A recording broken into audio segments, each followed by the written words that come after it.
여러분 안녕하세요. 주식의 소리의 애솔입니다. 2021년을 준비하면서 주식을 뭘 미리 좀 담아야 할까? 어떤 섹터를 노려야 할까?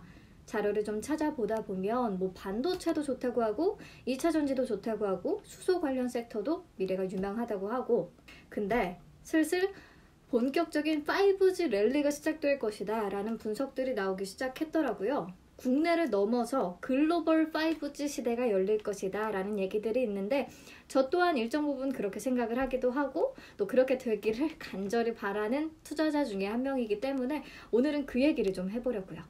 내년 글로벌 5G 랠리를 예상하는 근거들 몇 가지만 같이 볼게요. 우선 어제 장마감 싹3의 연장선상으로 첫째, 미국의 5G 주파수 경매 종료 후 미국 본격 투자가 예상된다는 부분입니다. 얼마 전에 미국이 위성용 C밴드 중의 일부인 3.7에서 4.2GHz 대역 중에 280MHz 폭의 주파수 할당을 위한 경매에 돌입했다고 하죠. 근데 여러분, 이걸 딱 듣고 아 그렇구나 이해가 되세요? 저는 사실 뭔 소린가 싶더라고요. 우선 주파수 대역이란 전파를 이용해서 통신이나 방송을 이용할 때 그 서비스에 할당된 주파수 범위를 말해요. 예를 들어서 FM 방송은 88에서 108MHz, AM은 526kHz에서 1.6MHz 이런 식으로요.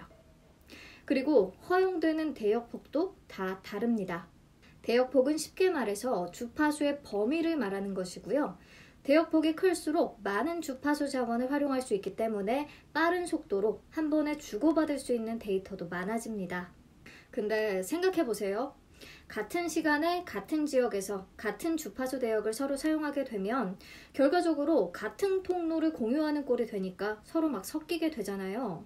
그러면 통신이든 방송이든 서비스가 원활하지 않을 수 있겠죠. 주파수 대역은 한정되어 있는데 이렇게 서로 겹치는 상황을 방지하기 위해 경매를 통해서 주파수를 할당하고 있는 겁니다. 네, 그리고 C밴드는 뭐냐면 미국의 전기전자학회가 주파수 대역별로 명칭을 붙여놨거든요. C밴드는 4에서 8GHz까지의 주파수 대역입니다. 그러니까 이번 미국의 주파수 경매는 C밴드 중에 일부 주파수 대역 가운데 280MHz 폭을 5G 이동통신용으로 사용하게끔 한다라는 말이고요.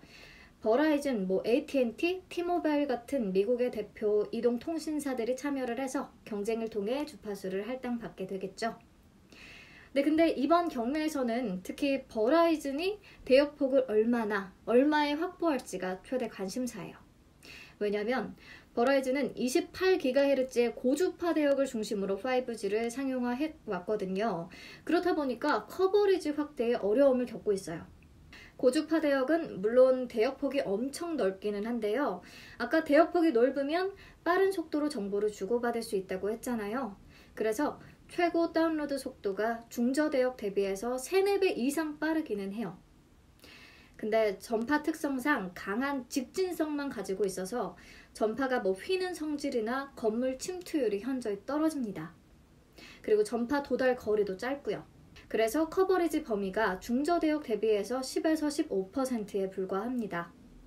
그만큼 기지국과 장비를 더 촘촘히 설치해야 된다는 건데, 그러면 투자 비용이 또 기하급수적으로 늘어나게 되겠죠. 그래서 고주파 대역을 사용하면 전국망 구축에는 한계가 있을 수밖에 없어요. 속도가 빠르면 뭐예요? 그걸 누릴 수 있는 지역이 한정돼 있으면 5G가 의미가 없죠. 결국 고주파 대역은 속도에만 강점이 있을 뿐 커버리지나 경제성 측면에서는 중저 대역이 더 적합하다라는 얘기입니다. 그렇기 때문에 이번 경매도 중저 대역으로 진행한 것이 아닐까 싶고요. 이번 C밴드가 5G의 황금 주파수가 될 것으로 전망되고 있습니다. 저대역 주파수보다는 빠른 속도를 낼 수 있고 밀리미터 웨이브인 고주파 대역보다는 전파 도달 거리가 길기 때문에 넓은 커버리지를 확보할 수 있기 때문이죠. 아무튼 이런 이유에서 버라이즌은 이번에 대역폭을 많이 확보해야 하는 상황입니다. 네, 그렇다면 삼성전자가 수혜를 입을 것으로 보이는데요. 어제도 얘기했듯이 9월에 삼성전자는 버라이즌과 향후 5년간 7조 9천억 원 규모의 장비 공급 계약을 체결했잖아요. 그렇기 때문에 버라이즌이 5G 장비 투자를 시작하면 삼성전자가 대표적인 수혜를 누릴 수 있겠죠. 자, 여기까지 첫 번째 내용을 정리하자면 미국이 이번 달 5G 주파수 경매를 시작했고 결과는 1월 중순쯤 나올 것으로 보이는데 중국이나 일본, 한국에 비해서 5G 투자가 좀 늦은 편이기는 하지만 지금 정부 차원에서 밀고 있기 때문에 경매가 끝난 뒤 내년부터는 5G 투자가 본격화될 것으로 예상이 된다. 특히 버라이즌과 대규모 장비 공급 계약을 맺은 삼성전자의 직접적인 수혜가 예상된다. 추가적으로 AT&T와도 추가적인 공급 계약을 맺을 수 있을지 지금 기대가 쏠리고 있어요.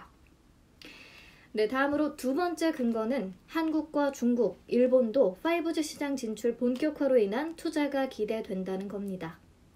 우선 한국은 코로나19 영향 때문에 5G 투자가 계속 미뤄져 왔는데요.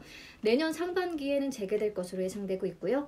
기존 3.5GHz 커버리지 확대와 28GHz 투자가 함께 진행될 것이라는 전망이네요. 아시다시피 국내 5G 구축 시장 절반 이상을 삼성전자가 차지하고 있기 때문에 삼성전자 부품 공급 업체들 주목해 볼 필요가 있겠죠. 네, 다음으로 중국 보시면 중국은 세계에서 장비와 단말기 시장 규모가 제일 큰 시장인데요. 코로나를 타개하기 위한 부양책으로 2020년 7개 전략 분야를 선정해서 발표했는데 여기에도 5G 기지국 투자가 포함이 돼 있죠. 이미 투자가 본격화되고 있는 상황이에요. 특히 2020년부터 2030년까지 5G 네트워크 분야에 총 4,110억 달러를 투자할 전망이고요. 2024년까지 약 600만 개의 기지국에 최고 1조 5천억 위안이 투자될 것으로 예상하고 있습니다. 현재까지 중국의 5G 투자 규모가 글로벌 시장의 약 65%를 차지할 정도로 아주 어마무시 큽니다.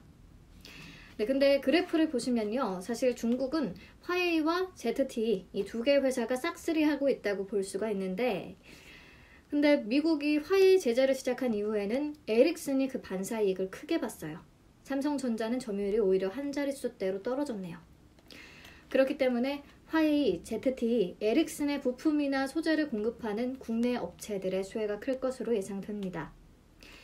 네, 그리고 일본도 코로나 여파로 도쿄올림픽이 연기됐음에도 불구하고 5G 상용화 서비스가 지난 3월 말부터 본격화되기 시작했어요. 대표 통신사인 NTT 도코모와 KDDI 그리고 소프트뱅크, 네 번째 통신 사업자인 라쿠텐 모바일까지 등장하면서 모두 2024년까지 5G 설비 투자 규모를 대폭 늘리겠다라고 밝힌 상황인데 이 중에 2위 사업자인 KDDI가 5G 통신 장비 공급업체로 삼성전자를 선택했다고 해요. 물론 에릭슨, 노키아도 함께 선정했고요. 그래서 삼성전자는 2024년까지 약 2조 3,500억 원 규모의 5G 기지국 장비를 공급할 예정입니다. 자료가 지금 2017년 기준이기는 한데요. 일본 네트워크 장비 시장 점유율은 일본 자체 업체를 제외하고는 삼성전자, 에릭슨, 화웨이가 높은 편이고요. 옆에 KDDI 장비 공급 업체로는 삼성전자, 에릭슨, 노키아가 포함된 것을 확인하실 수 있습니다. 그러니까 삼성전자와 화웨이 그리고 에릭슨, 노키아의 부품을 공급하는 업체 찾아보면 좋겠죠? 자, 그렇다면 다시 정리를 해보죠.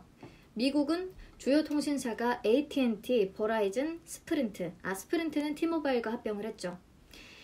장비 공급 업체를 보면 삼성전자, 노키아, 에릭슨 위주로 편중돼 있고요. 특히 최근에 삼성전자가 버라이즌과 장비 공급 계약을 체결한 만큼 삼성전자에 대한 수혜가 기대된다라고 볼 수 있겠고 중국은 삼성전자의 점유율은 다소 낮기는 하지만 삼성전자를 포함해서 화웨이, 에릭슨, 노키아의 부품을 공급하는 업체들 위주로 보면 되겠다. 그리고 일본은 삼성전자, 화웨이, 에릭슨, 노키아를 중심으로 보면 좋을 것 같다. 그래서 겹치는 교집합을 생각해보면 미국, 중국, 일본 다 삼성전자, 에릭슨, 노키아고요. 화웨이는 미국의 제재 변수가 있기는 하지만 그래도 현재 점유율이 높기 때문에 같이 봐두시면 좋을 것 같아요. 네, 그러면 이제 도대체 이 해당 기업들 어떤 곳들이 있는지 한번 같이 보죠. 보시면 5G 관련 기업들과 공급사 현황이 나와 있거든요. 앞에서 말했듯이 삼성전자, 노키아, 에릭슨 요 세계 3강 업체 모두 납품하는 회사들 위주로 우선 보세요. KMW, 오이솔루션, RFHIC, 이노와이어리스 정도가 되겠고요.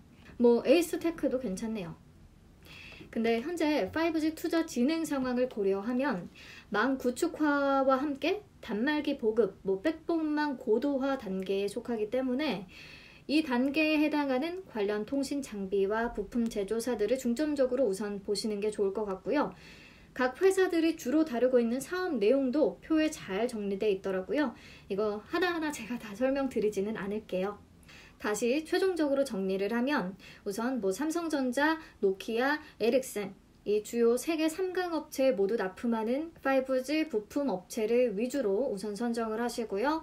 그 중에 망 구축 단계 그리고 네트워크 통합망인 백본망 구축 단계에 속하는 기업들 위주로 보시고 그렇게 하시면 되실 것 같습니다. 오늘 제가 공유드린 자료가 여러분들이 5G 관련주 추려내시는데 조금이라도 도움이 되셨으면 좋겠네요. 네, 여기서 마칠게요. 여러분, 우리 항상 건강하고 행복한 투자합시다.